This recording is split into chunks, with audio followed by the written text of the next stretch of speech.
Hello, I'm BrigantiaBlackbird of BlackbirdsBrew. Happy Tuesday and welcome to Pagan Problems. Let's talk about invisibility.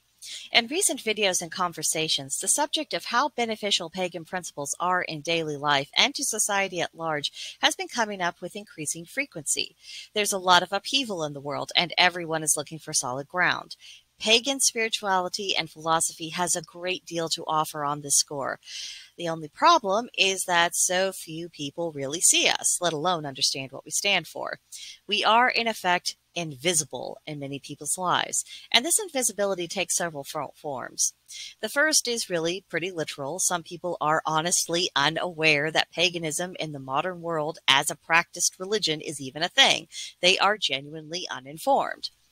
The second is related to misconceptions. It is a sad reality, but it is true that for some people, if they hear the word pagan, that is equated in their minds with evil, which is absolute nonsense. But they believe it. And worse, they have infused a great deal of emotion into that belief. And it goes hand in hand with a secondary belief that anything that isn't of their religion or in agreement with it is anti their religion, or that it is seeking to destroy their faith. And the very concept that someone of another religion could be indifferent to someone else's spiritual convictions, and that this is all kind of the give and take of coexistence, is genuinely alien to some people.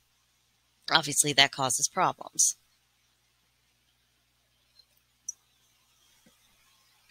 Now, the third issue is misrepresentation.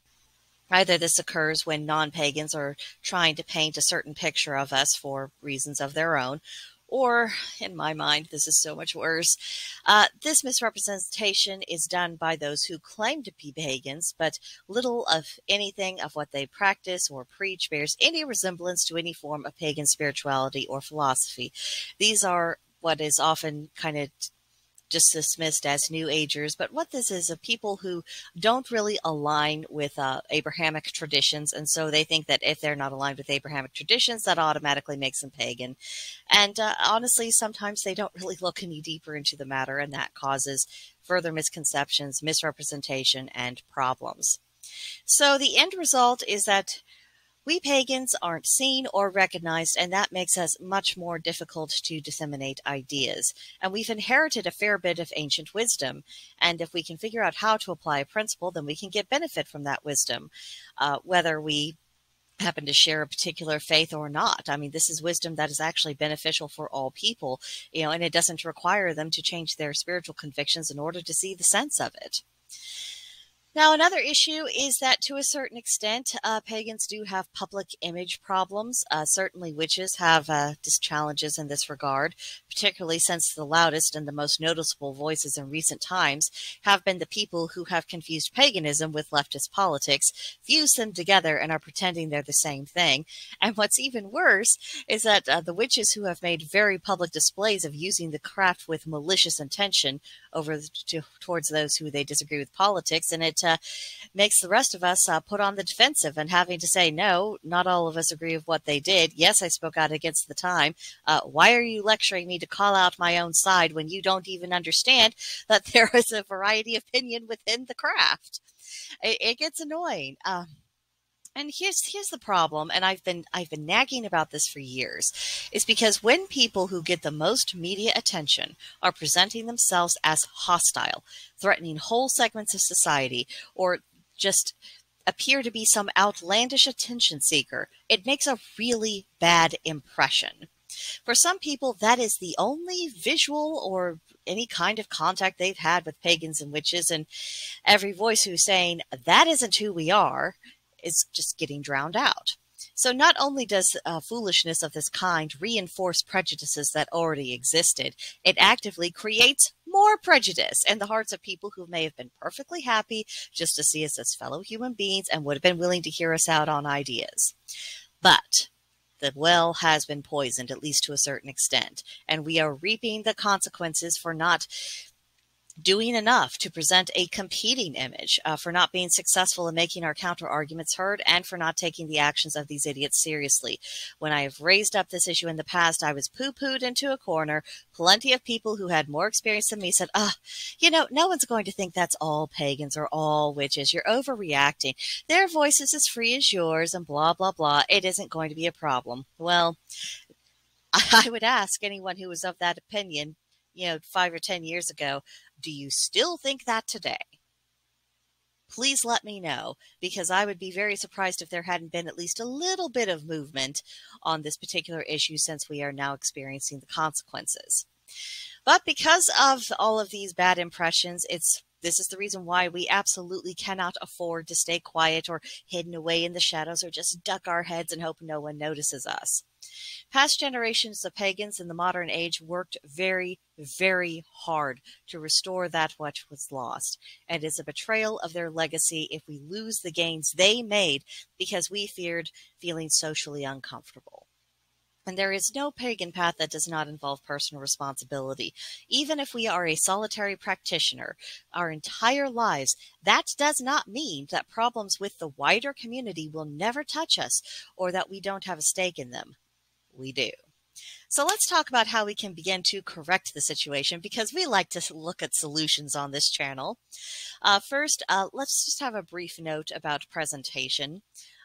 There's a difference in how we might dress and present ourselves during rituals, and then how we dress and appear in our daily lives. And when we are speaking publicly about paganism, unless we are demonstrating what a ritual looks like or explaining why we might wear something that we wear and the spiritual significance and symbolism of it, it would probably open more minds if the person who's in the video or who's speaking in public is looking like essentially a normal person. This doesn't mean that you have to abandon all sense of personal style, but there's a general bound of what people are accustomed to seeing other people wear. And we can complain all day long about how people shouldn't judge a book by its cover, but the reality is people do. And right now, the people who we are needing to build bridges with are on very high alert. They need to decide who's friend or foe just for the sake of their own safety, same as us. So let's not give them a needless obstacle to overcome. Then when we are speaking, let's focus on the practical. Things like the Havamal, Celtic triads, Greek philosophy, and the proverbs of other ancient cultures. They have a great deal of wisdom specifically meant for daily life. We can highlight these things, their origins, what it said about these societies. Because if people can see something about us and our heritage that is relatable, something they can actually use, that will be more persuasive than that, perhaps pagans are, all right people and we have something worthwhile to contribute to the world, then, the best academic argument out there. This will be so much more persuasive because people will be able to see in real life. People are looking for what is real, not wanting to have a intellectual argument about competing theories. I think people are getting pretty burnt out on that. Then on our social media, we can share the beautiful things of pagan culture. We have arts, crafts, music, architecture, ancient cultural fashions, adaptations of that in the modern world, storytelling, and even the research people are doing about traditional foods and cooking and the information they have found out about daily living and ancient pagan cultures. If we share this, not only does it humanize us, but it also makes non-pagans curious, and they may appreciate and enjoy these things, even if their spiritual convictions remain exactly the same, because we're not trying to convert them to what we believe. We're just trying to say, see, we can coexist and it's not going to be a problem. Can we talk about what we do have in common? Another thing we can do is to really make the most of our pagan holidays. It's a fun time, no matter what it is that we're choosing to celebrate. We can get very creative with it, and we can work towards making it more of a family occasion or even a communal occasion rather than just a personal one. We can take a page out of other pagan groups who do have a more public presence and try to get together with other pagans face to face and make a proper occasion of it.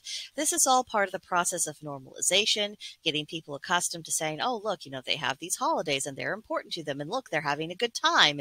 And it just makes us a more visible part of the landscape, and in a good way, not in an obnoxious, I hate everything about you, monotheists, blah, blah, blah.